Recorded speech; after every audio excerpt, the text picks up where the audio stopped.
had master's doctorate degrees in the community sick. You can't give medicine to some sick people, you know. But where's our sick?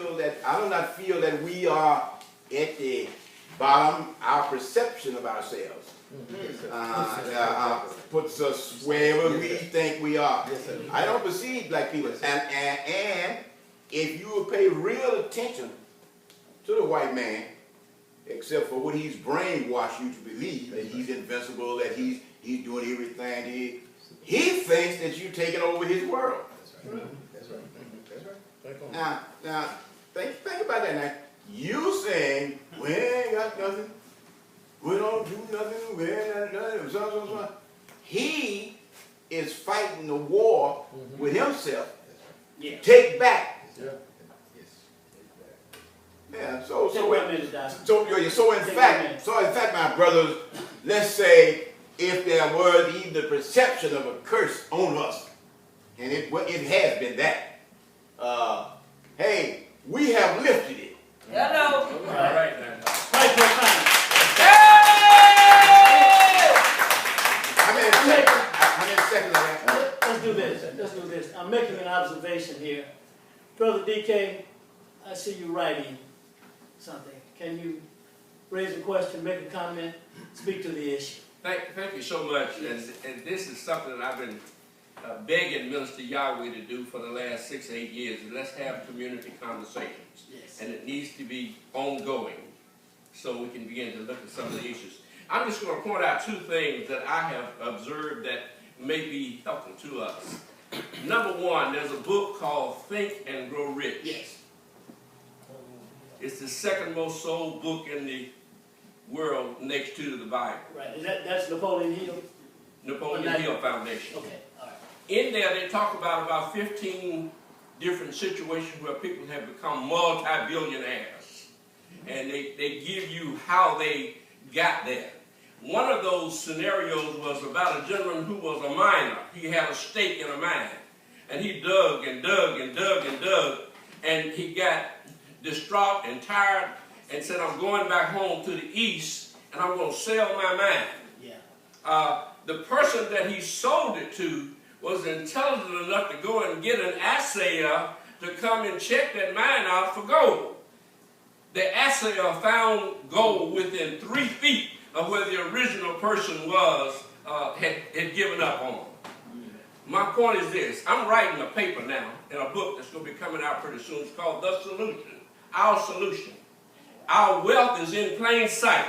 It's within 3 feet of where we're trying to go. Your wealth is in plain sight. It's in the food that you grow for yourself. It's in the fact that you can educate your own children. It's in the fact that you can build your own structures, your own houses.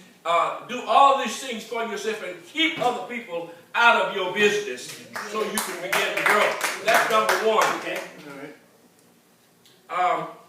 Number 2, I would encourage all of you to take a mental flight and go back to where we started from the beginning, the original, and take a Nile River journey down the Nile and begin to study, as this young man said, the sun, moon, and stars. The solar system gave us the system of how to count and how to write and how to grow and how to sow and all of these things and how to reap and how to harvest. Travel down the Nile River with your ancestors and they will put in you because that blood of them still resides in you. Yes. Travel with them down the Nile, and when you get down to Kemet, you will have made a complete journey and you'll be a totally different person. Okay. Those are the 2 things I want to say. Thank you, brother. I think you were next, and then Patricia. Okay, just to add to what you just said. First man, Homo sapien, to stand up and to walk on the continent of Africa was a black African, a black man. So that supersedes everything else in the world. The first man was black. So how can God curse? I'm through with the God thing, but I have to say that. Why did God curse his first man? If you want to believe that Adam was the first man, then Adam was black. He was an African. Okay. That's almost proven. This is from evolution. this was the book that was written in 2006, the Covenant. And I think you guys remember with Talut Smiley, he had this thing that was going around the country talking about what black people, the state of African American in 2006, and solutions to the problem. Okay, I'm going to read you something from 2006 to determine if we've moved in or are we going backwards. Okay, in 2006, put my reading glasses on. Now this is after 9/11, when Bush administration took office. We were doing pretty good. We were almost about to break even until he became president. It says more than 1 in 10 African Americans are now unemployed. This is 2006. More than twice the number of unemployed whites. Now this thing has doubled since then. In cities such as New York, Chicago, some estimates put the number of employment black males at 50%. Now, if it was 50% in 2006, can you guess what it is now? Long term, in other words, what I'm trying to say is that there's a system in place that is guaranteed there's a system in place to keep us from moving. It was called the Bush tax cuts. They saw that African Americans were progressive. We began to accumulate some wealth. But due to politics that I was hoping Dr. Richmond would kind of pull into the conversation, and looking at the demographics, the growing population of African Americans and Hispanics, they decided, well, we're going to get together, gerrymandering is what it's called, to elect people into the Congress that will make sure entitlements, welfare programs, or whatever that would help poor people were cut. You know, this was done, and it's still in effect today. You know, people that are unemployed today cannot get an extension. There are no jobs, and most of the unemployed in America now are African American people. Now, it's good to be optimistic, but I tell you right now, we are in dire state. We really are. And we need to be talking about unifying some of the stuff that Brother Jibril was talking about. And, I'm sorry. Yes. You know, we're not poor people. We just need to pull our stuff together here. That's a great piece of research. Patricia, Chad, and then Patricia, Chad. I'm not ready yet. You're not ready yet? Can I get one more and then come back to you since you spoke once? We've got 34 minutes. Well, we may have to cut our time some, but we'll see when we may decide to do a little something. Come on, Chad. Are you talking before behind her? Okay. He had his hand up. Oh, come on. Yeah, Brother Stan Ship, Brother Wallace. Yes, sir. Behind the feeling, and it is a feeling, that we're catching so much hell, and we are doing what we can, but not enough, we are cursed. I understand that feeling. That's what it is. The reality is, for us, thank you, Brother DK, we have in our hands the ability to do what we will. We are not a cursed, crippled, lame people. Right now, I get up and I say to you, Brother Wallace, I am a practicing Pan-African nationalist. And you say, what is that, Brother Chip? And then I pick up Brother Jibril and hold up my red, black, and green here, and it says, well, that's about land.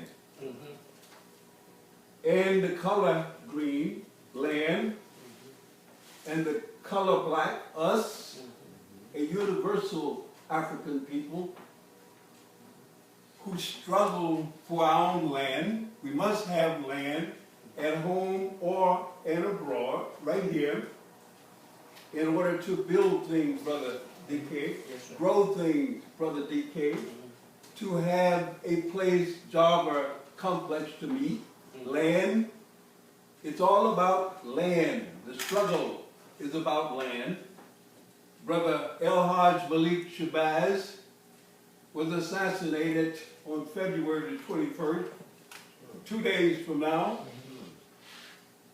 at the Audubon Ballroom in Harlem. I was a cab driver going to a right-wing school, and as I told some people about it, but that's not the point. The point is, the struggle is for land. Now, where's the land? 1430, 23 Elvis Presley. This block, and I'll turn this into a little short announcement and shut up. Why I am a practicing Pan-African nationalist, and what does that mean? Okay. We're talking about the community, this area, wherever we plant our feet daily on the land, we want to own that because of our color, pigmentation, we automatically are going to ban in a separate. We don't have to worry about separation. That's right. That's automatic. That's right. Okay. And we use that. That's the beauty that God has given us. An identifiable people. And we can use that. That's not a curse. That's a blessing. And what I'm saying to you, right up on the corner here, and I'll shut up, at 1383 Elvis Presley, the very first building on the corner there has a sign for rent. Zanzibar was here, import started here. We morphed up to the very beginning of Elvis Presley there. And that's 1381. The point is that is the historical African American community of Memphis. That's across the street is East Trigg Avenue Baptist Church, Reverend Brewster's church, and everybody knows about the songs he wrote for Mahalia Jackson and how Elvis Presley used to sneak in there. And the point is, right down over the corner there is not the COINTEL, but the FBI informer from Tri-State Bank. They named a park after him, Jesse Turner. And if you go on down Parkway in any direction, you'll find the rest of the people who collaborated with the FBI. They all came to this location, Brother Wallace. Yes. During the time, they were frequent customers of Zanzibar import daily. I know them all, and I knew them before I came here. The point was, I came here as a nationalist project to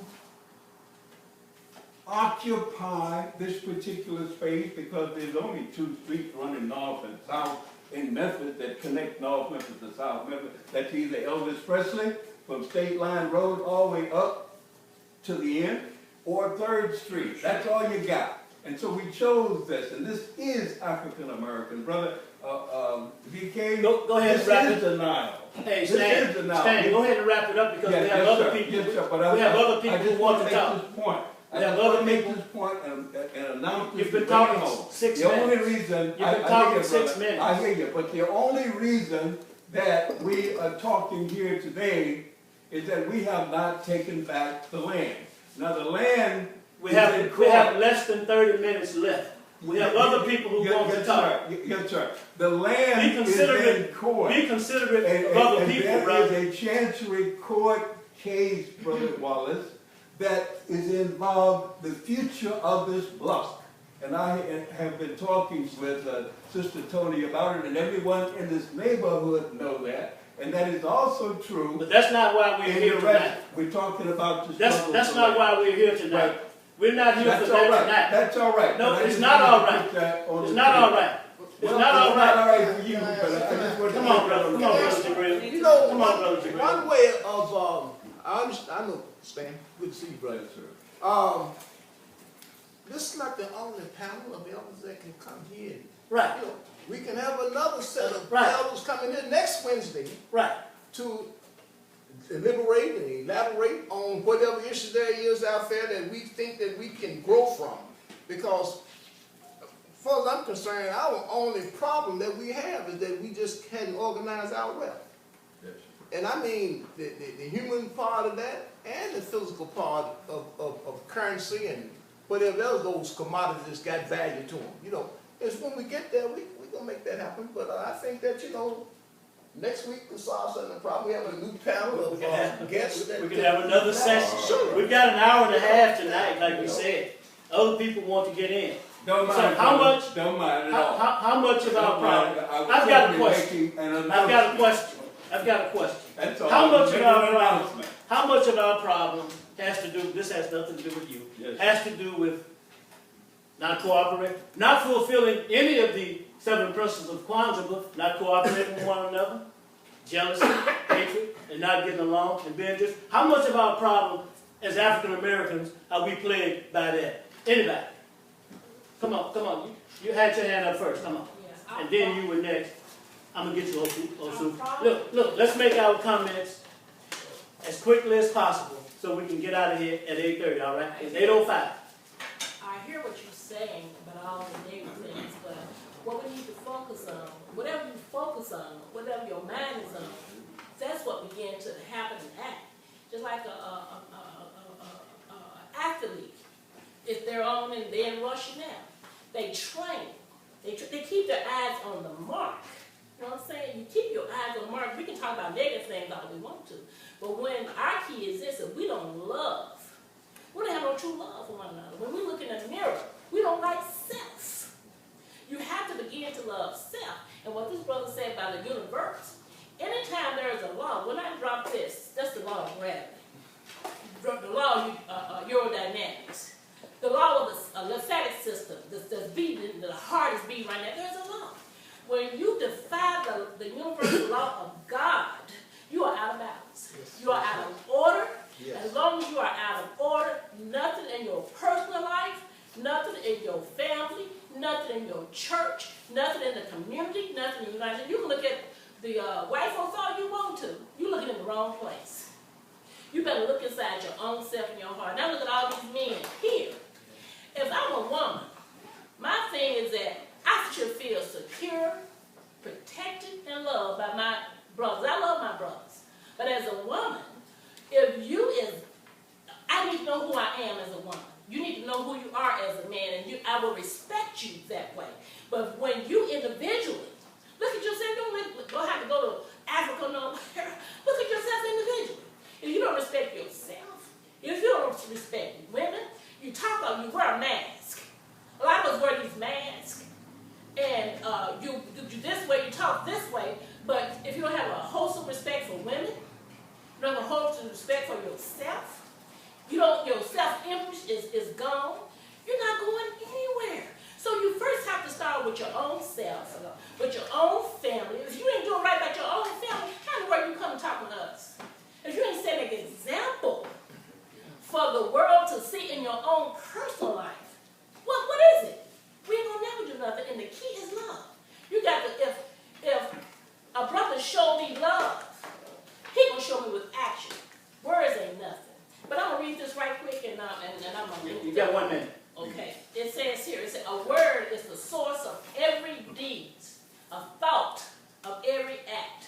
The root of all conduct is the mind. 4 branches shoots from it: good, evil, death, and life. Their absolute mistress is the tongue. You talk yourself. You hear yourself when you talk. And when you talk defeat, you're going to live defeat. You know what I'm saying? You're going to live because it's vibration. It's energy coming out of you. So if I say that I'm going to be nothing, and I hear it because it's a vibration, it goes out into the universe. That's what you hear. You're going to leave about your own self. A lot of us are our own worst enemy. You didn't even talk about the white man, because you say too many negative things about self and about your loved ones coming out of this mouth. Life and death and power. Thank you for your comment. All right. Oh, Suf, I'm gonna go to you, Okay, and I think I told him, and then you got your hand up again. okay, well, I have a Is question. there anyone out there who have a burning desire? Nataki?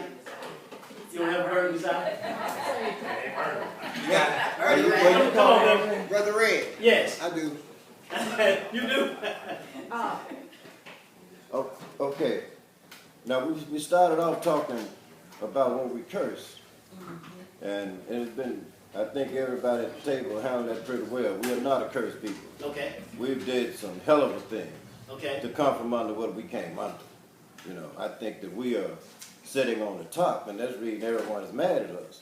But do you all think that we as a people will get anywhere in America as long as all of us are believing in different man-made religions?